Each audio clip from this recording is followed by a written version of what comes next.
జగన్ కు అసెంబ్లీకి వచ్చే దమ్ము లేదన్నారు మంత్రి కొల్లు రవీంద్ర. అసెంబ్లీకి రాకుండా వైసీపీ ఎమ్మెల్యేలు అన్ని బెనిఫిట్స్ పొందుతున్నారని మండిపడ్డారు. భోగాపురం ఎయిర్పోర్ట్, పోలవరం తాము చేపడితే క్రెడిట్ చోరీ అంటూ జగన్ అసత్య ప్రచారం చేస్తున్నారన్నారు. రీసర్వే పేరుతో భూ కబ్జాలు చేయాలని జగన్ చూశారన్నారు కొల్లు రవీంద్ర.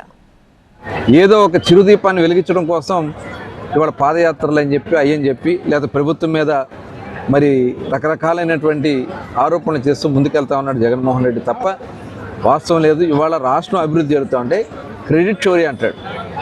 ఇవాళ క్రెడిట్ చోరీ ఎవరు చేస్తూ ఉన్నారు?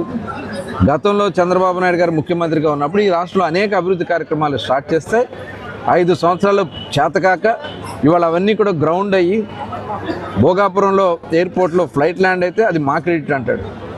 మరి అది గతంలో ఈగలు ఇసురుకుంటున్నారు విశాఖపట్నం ఎయిర్పోర్ట్లో, భోగాపురం అవసరం అని చెప్పినటువంటి వ్యక్తి జగన్మోహన్ రెడ్డి కదా. ట్రాక్టర్తో దున్నేస్తామని చెప్పినటువంటి వ్యక్తి జగన్మోహన్ రెడ్డి కదా. అమరావతిలో పనులు జరుగుతున్నా, పోలవరంలో పనులు జరుగుతున్నా ఇవాళ అదంతా మాది క్రెడిట్ అని చెప్పి తప్పుడు మాటలు మాట్లాడుతూ ఉన్నాడు. జగన్మోహన్ రెడ్డి మాటలు ఎవరు కూడా విశ్వసించి చెప్పలేదు. అతను పాదయాత్ర కదా పొర్లు దండాలు చేసినా కూడా ప్రజలు ఎవరు కూడా నమ్మరు. ఆంధ్రప్రదేశ్ రాష్ట్ర రాజముద్ర మాత్రమే ఉంటుంది తప్ప ఇందులో ఎక్కడ కూడా పథకాలకు కూడా ఇవాళ చూడండి, అన్ని పథకాలకు కూడా ఇవాళ ఎక్కడ మా పేర్లు లేవు. గతంలో జగన్మోహన్ రెడ్డి అన్నం తింటే జగన్మోహన్ రెడ్డి పథకం, లేకపోతే బయటకు కాలు పెడితే జగన్మోహన్ రెడ్డి పథకం పేర్లు పెట్టుకున్నారు. కోడిమిడ్డి మీద కూడా జగన్మోహన్ రెడ్డి బొమ్మ వేసుకున్నారు.